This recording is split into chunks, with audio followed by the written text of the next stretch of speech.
आपने भक्त प्रहलाद की कहानी तो सुनी ही होगी, जहां वो आग से बच गए और होलिका जलकर राख हो गई। कभी आपने सोचा ये कैसे हुआ? अगर मैं आपसे कहूं कि अग्नि को इस बात का पता था कि प्रहलाद अच्छे दिल के हैं और होलिका के इरादे बुरे हैं, तो आप हैरान मत होइए।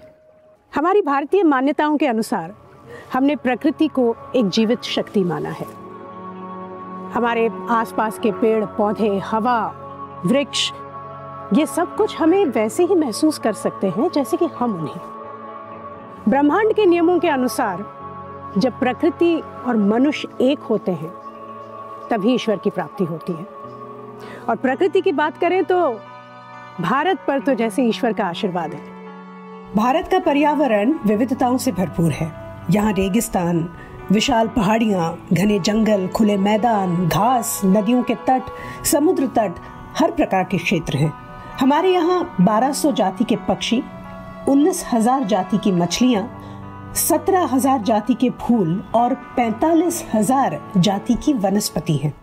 ये है मेघालय की डाउकी उमगोट नदी। ये दुनिया की सबसे पारदर्शी नदियों में से एक है।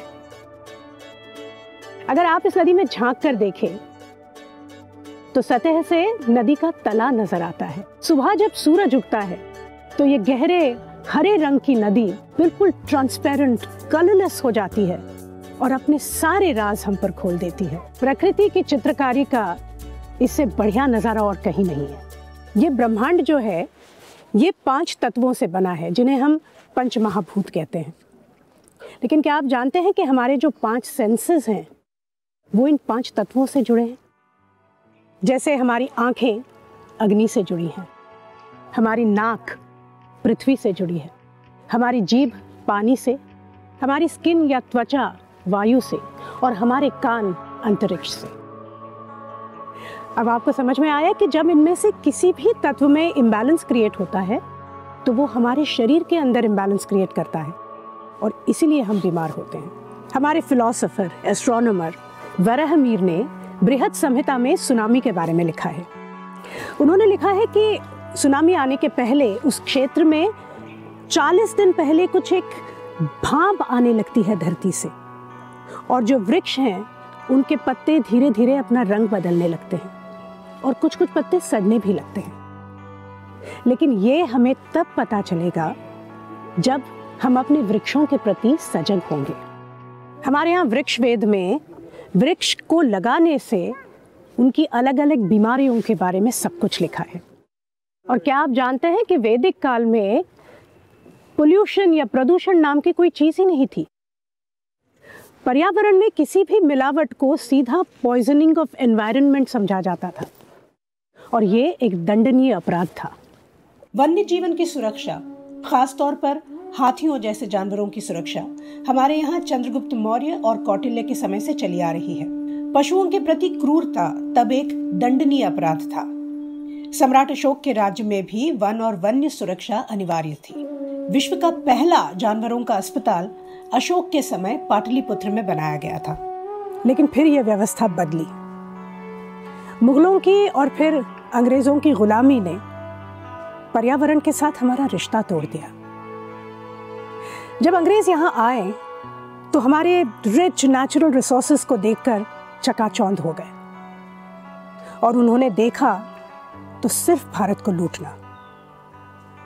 सबसे पहले उन्होंने हमारे जंगलों पर कब्जा किया और हमारे पेड़ काटना शुरू कर दिया।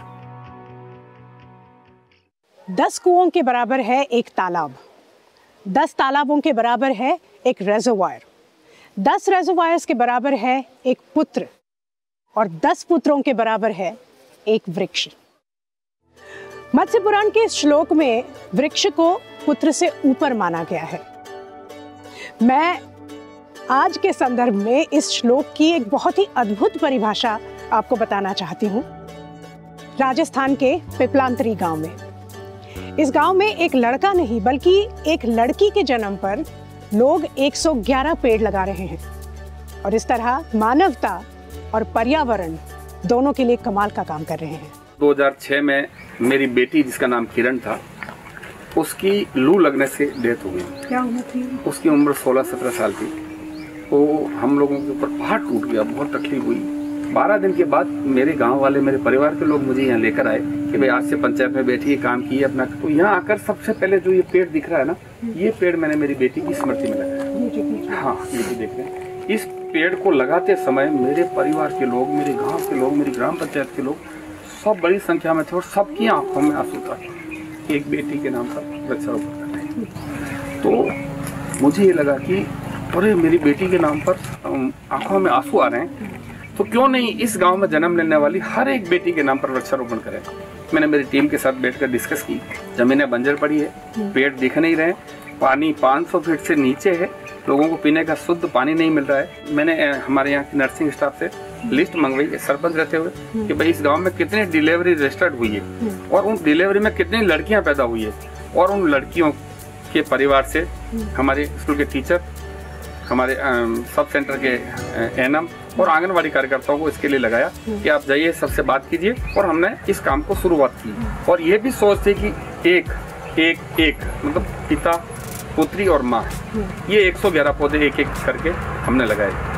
और ये प्रकृति को बचाने का काम मेरी बेटी की स्मृति में 2006 में शुरू हुआ था। इससे बड़ी खुशी और क्या हो सकती है। जब मैं आता हूँ, पेड़ों से गले मिलता हूँ, देखता हूँ, तो मुझे ऐसा लगता है कि मेरी बेटी से बात कर रहा हूँ। और ये सब श्रेय सरकार की विभिन्न योजनाओं के माध्यम से मेरे गांव की गरीब महिलाओं ने किया है। मैंने नहीं किया, मेरा तो एक सपना था मेरी बेटी के माध्यम से साकार होता देखा। तो इंस्पिरेशन तो है, आपने बहुत इंस्पायर किया है सब लोगों को। लोगों का नजरिया बदलना पड़ेगा, लोगों की सोच को बदलना पड़ेगा, और सोच को बदलने का काम विकलांग के लोगों ने किया। और मैं भाग्यशाली हूँ कि मेरी बेटी के माध्यम से काम हुआ। विकलांग का मतलब मैं सच्ची बताऊं, अगर ये लाइव शो होता और हमारे यहाँ ऑडियंस होती ना, तो मैं सबको कहती कि आपके लिए जोरदार तालियां बजाएं।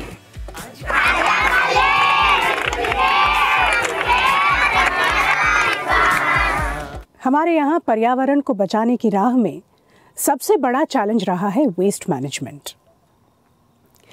मैं आज आपको दिखाती हूँ एक ऐसी इनोवेशन जो वेस्ट मैनेजमेंट के साथ साथ पानी की भी बचत करती है। आइए मिलते हैं रोहित देशमुख से और देखिए इन्होंने क्या बनाया है। इंजीनियरिंग ख़त्म होने के बाद में मैंने 2-3 महीना जॉब भी किया है, लेकिन मुझे जॉब नहीं करना था। फिर मैं सब छोड़ छाड़ के गांव में आया। मेरे गांव घूमने के बाद में मुझे ये याद आया कि यहाँ पे टॉयलेट एक बहुत बड़ी समस्या है। और इस समस्या के बारे में जब मैं कॉलेज में रहता था, मेरे दोस्त लोग मुझे चिढ़ाते थे। गंदगी का नाम ही मतलब वो गांव बोलते थे, और उनकी बात भी सच थी। तो इस चीज़ को मुझे बदलना था। इस चीज़ को बदलने के लिए टॉयलेट बनाना ज़रूरी था। तो टॉयलेट कौन सा बनाना है, फिर मैंने रिसर्च स्टार्ट किया। तब मुझे बायो टॉयलेट के बारे में पता चला कि जो कि DRDO ने बनाया था। बायो टॉयलेट में कहना एक डाइजेस्टर रहता है। इस डाइजेस्टर में एक फिल्टरेशन प्रोसेस लगा हुआ रहता है, और उस डाइजेस्टर में हम लोग एंजाइम्स फीड करते हैं। जैसे सॉलिड वेस्ट उसके अंदर एंटर होता है, ये एंजाइम्स उसको 99% डिकम्पोज कर देते हैं, और इस डिकम्पोजिशन प्रोसेस को एक 48 आवर्स का टाइम लगता है। सबसे पहले ये एंजाइम्स उसको वाटर में कन्वर्ट करते हैं, देन रिमेनिंग पोर्शन जो रहता है वो गैसेस में कन्वर्ट हो जाता है, और वो निकलने वाला पानी हम लोग एज अ फर्टिलाइजर करके उसको यूज़ कर सकते हैं। एक गाँव में अगर टॉयलेट लगाना है तो कितना खर्चा है, तो 30 से 40 हज़ार का एक एवरेज खर्चा सब लोगों को आता था। बट गवर्नमेंट का जो सब्सिडी था वो 12,000 था। फिर उसके बारे में और रिसर्च चालू किया मैंने, फिर सब जोड़ जाड़ के 22,000 तक मैं पहुंचा। फिर उसके बाद में मैं हमारे जो CO थे डिस्ट्रिक्ट के, उनके पास में गया, उनको जाके मिला। उन्होंने बोला कि बेटा थोड़ा और काम करो, आप देखिए इसको कम हो सकता है कि, हालांकि उनको मालूम था कि ये बात नेक्स्ट टू इम्पॉसिबल है, लेकिन फिर भी उन्होंने मुझे काम पे लगा दिया। मैं फिर उनके पास गया कि सर अभी बना लिया मैंने 12,000 में। फिर उन्होंने मुझे एक एडवांस में 5 लाख रुपए का चेक दिया। उस चेक को लेके मैंने रॉ मटेरियल पूरा परचेस किया, और उस 5 लाख रुपए से हमने ये पूरा बना दिया बायो टॉयलेट। और फर्स्ट टॉयलेट हमने यवतमाल डिस्ट्रिक्ट से काम चालू कर दिया लगाने का। जहाँ तक हमने काम किया है, हमने Yavatmal, Amravati, Nagpur, all over Maharashtra, Telangana, Andhra, west Bengal, Karnataka, more than 25,000 toilets हमने आज तक इंस्टॉल किए। राम और रावण के युद्ध में जब लक्ष्मण एक जहरीले तीर से घायल हो गए थे, तब सूर्योदय तक उनकी मृत्यु निश्चित थी। ऐसे में किसने बचाया उन्हें? हम सब जानते हैं कि किस तरह हनुमान हिमालय के जंगलों से संजीवनी बूटी ले आए और लक्ष्मण जी को जीवन दान मिल गया। यह सिर्फ एक घटना नहीं है, हमारे जीवन जीने में पेड़ों का क्या महत्व है, ये दर्शाता है, पेड़ नहीं तो जीवन नहीं। अगर मैं आपसे कहूं कि आज की तारीख में रावण ये संजीवनी बूटी हम तक लाने की कोशिश कर रहे हैं तो आप हंसेंगे मुझ पे, पर ये सत्य बात है। आपने जिन्हें फिल्मों में एक विलन के रूप में देखा, आज वही पेड़ लगाने का एक ऐसा अद्भुत काम कर रहे हैं कि आप आश्चर्यचकित रह जाएंगे। आइए मिलते हैं विख्यात अभिनेता सयाजी शिंदे से। सबसे ज़्यादा इम्पोर्टेंट क्या है तो माँ है जिसने अपने को जन्म दिया। उसके बाद अपन किसके ऊपर जीते, जो ऑक्सीजन पे, वो ऑक्सीजन पेड़ से मिलता है, वो भी फ्री मिलता है। तो इसीलिए मैंने सोचा कि अगर पेड़ लगाएंगे तो, और हुआ क्या कि 50 साल में मैं देखा तो गांव के पूरे लोगों ने, हम लोगों ने पूरे पेड़ काट दिए हैं। तो इन्वायरमेंट का बहुत बड़ा नुकसान किया करने वाला एक आदमी, एक मनुष्य जात ही है जो सबसे खतरनाक है ये पंचमहाभूत के लिए, ये पर्यावरण के लिए, नेचर के लिए। तो मैं सोचा कि दूसरों को क्यों सिखाया है, खुद से शुरू करना चाहिए। तो मैं मेरे गांव में शुरू किया 2000 पेड़ से। फिर मुझे लगा कि मेरे जैसे सोचने वाले भी लोग बहुत हैं, तो उन दोस्तों को लेके हम लोग काम शुरू किया। शुरू में 1000-2000 लोग इस प्रोजेक्ट में जुड़ गए थे, पर अब महाराष्ट्र से जितने भी वृक्ष प्रेमी है वो बुला रहे हैं कि हमारे गांव आ जाओ। हमने शुरू में 15,000 पेड़ लगाए थे, अभी लाखों की संख्या में महाराष्ट्र में ये प्रोजेक्ट बढ़ रहा है। लोग अच्छी तरह से सहायता कर रहे हैं। अभी हम लोग पेड़ लगाने गए, कुछ लोगों ने पेड़ काट दिए, कुछ लोगों ने पानी देने का मशीन दिया है नहीं। हमने जो उधर मोटर बिठाई थी और मोटर चोरी हो गया, उस गांव के लोगों को फिर समझाया, फिर करके अभी चल रहा है। ये काम के पहले दिसंबर तक पानी रुकता था, अभी ये जलयुक्त का काम करने के बाद फरवरी मार्च तक पानी हमको आसानी से रुक रहा है और खेती को बहुत ही आसान हो रही है। अभी सह्याद्री देवराय का नाम चेंज करके या दोनों रख के उसको ट्री स्टोरी फाउंडेशन करके हम रजिस्टर कर रहे हैं। झाड़ाची गोष्ट मतलब हर एक पेड़ की एक स्टोरी होनी चाहिए, और फिर हर एक स्टूडेंट एक पेड़ लगाया और उसका स्टूडेंट का एक स्टोरी हो जाएगा, तो जैसा बड़ा बनेगा उसको लगेगा ये एक सच्चा मेरा रिलेटिव है। कैसा होता है, कोई भी रिलेटिव आपको धोखा दे सकता है, भाई दे सकता है, बहन दे सकती है, वाइफ दे सकती है, लेकिन आपने जो पेड़ लगाया वो आपको कभी जिंदगी में धोखा नहीं देगा। पर्यावरण की रक्षा के इस कार्य ने गति तब पकड़ी जब अंतर्राष्ट्रीय स्तर पर पर्यावरण को बचाने की मुहिम हमने छेड़ दी, और आज भारत इसमें वर्ल्ड लीडर बनकर उभर रहा है। और सबसे कमाल की बात तो ये है कि जब प्रकृति खोज नाम का एक ऑनलाइन क्विज भारत सरकार ने आयोजित किया, तो उसमें 3,500 स्कूलों से लगभग 30,000 बच्चों ने पार्टिसिपेट किया। और उसके बाद स्वच्छ हवा फॉर स्वच्छ एंड स्वस्थ भारत मिनी मैराथन का जब सरकार ने आह्वान किया, तो तमाम इको क्लब से 15,000 युवकों ने पार्टिसिपेट किया। भारत के पौरुष की ऐसी तमाम कहानियां हैं जो न सिर्फ हमें प्रेरित करती हैं बल्कि आशा की एक किरण दिखाती हैं। लेकिन प्लास्टिक मनुष्य द्वारा बनाई गई एक ऐसी चीज है जो प्रकृति में एब्जॉर्ब नहीं हो रही है, और इसलिए प्लास्टिक पोल्यूशन आज पर्यावरण के लिए सबसे बड़ा और खतरनाक प्रदूषण बनता जा रहा है। दुनिया भर के एनवायरमेंटलिस्ट, साइंटिस्ट्स और सोशल वर्कर्स इसी चीज पर काम कर रहे हैं, और तभी एक केमिस्ट्री के प्रोफेसर ने एक ऐसा इनोवेटिव टेक्निक निकाला है इस प्लास्टिक मेनेस को खत्म करने का। आइए मिलते हैं the plastic man of India मतलब मदुराई के राजगोपालन वासुदेवन से। मेरी रुचि है समाज पर असर करने वाले विषयों पर खोज करने की और इंसानों के लिए उपयोगी वस्तुओं को ढूंढने की। जब 2001 में प्लास्टिक को बैन करने की मुहिम छेड़ी गई, तब मुझे लगा कि इससे लाखों इंसान की नौकरियां चली जाएंगी, उद्योग बंद हो जाएंगे और ये अच्छा नहीं होगा। मुझे लगा कि क्यों ना इस प्लास्टिक का कोई हल निकाला जाए। मैंने सोचा कि अगर प्लास्टिक को तार के साथ मिलाकर इसको संशोधित कर दिया जाए तो ये विश्व भर में इस्तेमाल हो सकता है। अकेले भारत में 46 लाख किलोमीटर की सड़कें हैं, विश्व में तो करोड़ों किलोमीटर की सड़कें हैं। अगर इस प्लास्टिक तकनीक का इस्तेमाल सब जगह हो तो प्लास्टिक का बढ़िया उपयोग हो सकता है वहां से इस आइडिया की एक बड़े रूप में शुरुआत हुई। इस तरह के जो पत्थर हैं उन्हें 170 डिग्री की आंच पर गर्म किया जाता है और यह है प्लास्टिक जिसका इस्तेमाल होता है। मैं पत्थर और प्लास्टिक को यहीं मिलाकर गर्म किया करता था।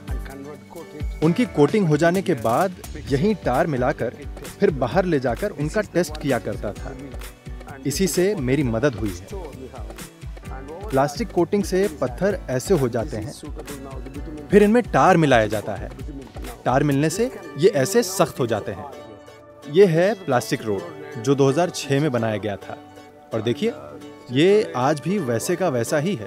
प्लास्टिक की वजह से इसकी शक्ति दुगनी हो गई और पत्थर और टार का जोड़ इतना मजबूत हो गया कि पानी अंदर जाता ही नहीं है, इसलिए कभी गड्ढे भी नहीं होते हैं। हमने प्लास्टिक के इस्तेमाल से टार की खपत कम कर दी है, तो ये सस्ता पड़ता है, बेकार प्लास्टिक इस्तेमाल हो जाती है और ये टिकाऊ भी है। तो ये बहुत ही कामगार तकनीक है जिससे बेकार प्लास्टिक का असरदार रूप से उपयोग हो जाता है। ये तकनीक अब अधिकृत हो गई है। 2015 में मुझे टेक आइकन अवार्ड दिया गया प्रधानमंत्री द्वारा। उस वक्त मैंने उनसे कहा था कि ये एक आसान सी तकनीक है जिसको लागू किया जा सकता है। वो बहुत खुश हुए और उन्होंने कहा कि हाँ, ये जरूर करेंगे। 2 अक्टूबर को मैंने उनसे ये कहा था और 9 नवंबर को उन्होंने ये सूचना जारी कर दी कि अब से प्लास्टिक रोड्स ही बनेंगे। तब तक दूसरे देश भी इस तकनीक में रुचि लेने लगे थे। अमेरिका ने मुझे $300 मिलियन का प्रस्ताव दिया था। मैंने कहा कि ये तकनीक मैं आपको नहीं दूंगा, मैं इसे अपने देश को ही दूंगा। हमारे देश में इतने संसाधन हैं लेकिन हम उनका इस्तेमाल नहीं कर रहे हैं। हम क्यों किसी और को जाकर ये सब दें?